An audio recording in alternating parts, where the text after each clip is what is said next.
as you could see, all chaos and hell has broken out in Frederiksted. There's been at least 2 homicides in Frederiksted already this short year. Shootings, and we just don't know what's going on. This sleepy town of Frederiksted, by the way, we have tourists in because we have a cruise ship here, have all of a sudden exploded with the VIPD and members of this community. Now, here's a woman who lives here in Marley, right?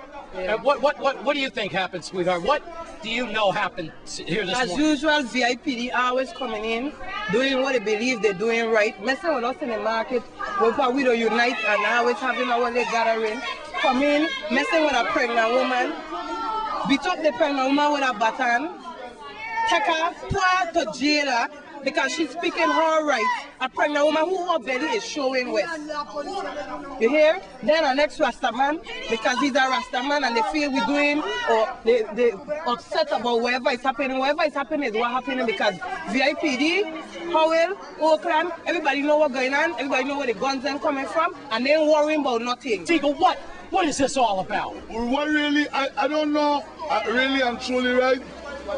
What happened with the guy that was running? I don't know what the police officer did with him.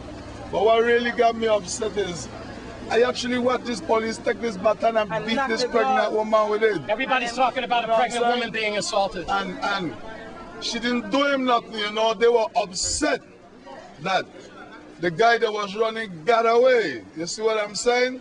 And he had another guy in an argument with the police. And the police just lose it. You know what I'm saying? And start to beat the girl with the baton. That's what caused the real thing. How you gonna beat a pregnant woman with a metal baton? You know, if that never happened, none of this would have gone on. You see what I'm saying? But we got somebody here with everything on video.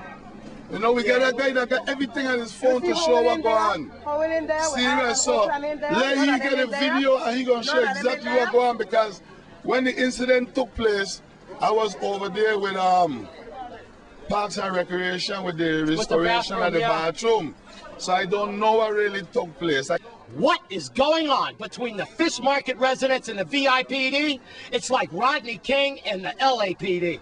Can't we all get along?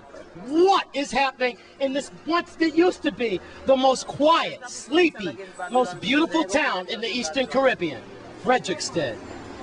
The name of the officer is Officer Jones. I'm Wes Small. All right, Siegel. Police. For News Channel 8. Thanks, Wes Small. And now we go to Deputy Police Chief Chris Howell with a little more insight into this riot in Frederiksted.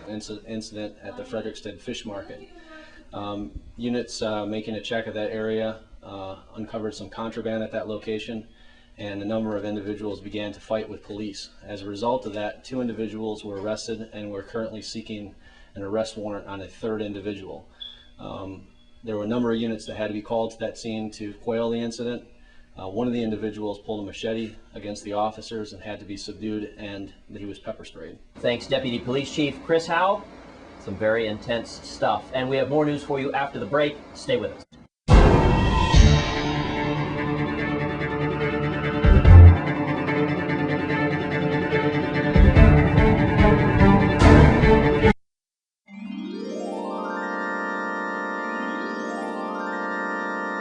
There was an accident over the weekend on St. Thomas, and we have the exclusive pictures of that scene. News Channel 8's Lee Carl reports. As I was leaving the Columbian Hall after the Virgin Islands Retired Police Officers Organization, I noticed out on the balcony a large number of people there looking over the side. Always a newsman, there was a story right there at the end of this event. A lady, identified only as Queenie at this point, apparently got into her vehicle and started down the very steep hill at Columbian Drive, and the car veered into a small gate. You can see the front end of the car there. These are the EMTs working on her, as apparently the airbags deployed. The other person was, I don't know if that other person was injured. We don't know the condition of Queenie at this time, but she was taken by the EMTs to ambulance. Now this is the general area around Columbian Hall, very steep, and apparently the indications were that she lost control after the accelerator, she said, stuck. She managed to hold her brakes to a degree, but not enough If she had gone a couple of meters to the side, she would have gone through a wall and on down to the highway itself. So the situation, we covered it, very dramatic pictures here as EMTs worked on making sure she was steady on the stretcher before taking her away. Large crowd had gathered outside waiting for their chance to drive home after this event. You'll see some familiar faces there working on her as the ambulance then took her away, and she was, I believe she was conscious at the time, but we don't know her condition at the hospital. So that is the story of a brief accident that took place on that area, the driveway at Columbian Hall after a major event.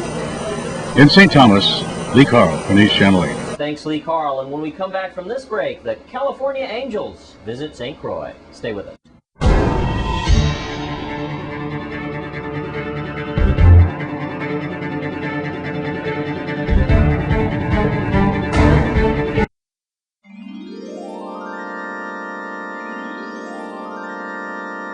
The pro baseball team, the California Angels, paid a visit to St. Croix, and they were looking for some new talent right here at Canigata Ballpark. Let's take a look. We're here at the DC Canigata Recreation Complex today, where we're having the Los Angeles Scouts that are here, and at this time they're actually conducting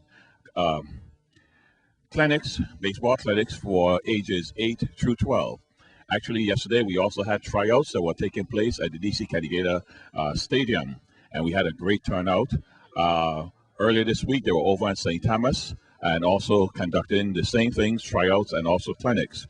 And so we're happy to have them here with us. This has been an annual event where they have come down, they have done their scouting of various youths in terms of their skills in baseball, and certainly they look forward to working with some of them in order to make this happen. My name is Alan Brathwaite. I am a scout with the Angels Baseball Club. Back in the territory once again for the 6th year of our programs here in the territory between St. Croix and St. Thomas. Over the last 2 days, we're in St. Thomas holding youth camps and clinics for kids by the ages of 13 and up, and also the clinics for kids 8 to 12. And today we're here on St. Croix to hold our clinics for the kids between ages 8 to 12, basically going through the fundamentals of baseball, throwing the ball properly, feeling the ball properly, showing them hitting mechanics, talking about catching, talking about pitching. And the whole objective of the program between the Angels and Housing, Parks, and Recreation is to revitalize and to energize the kids, and obviously to be positive role models through the game of baseball.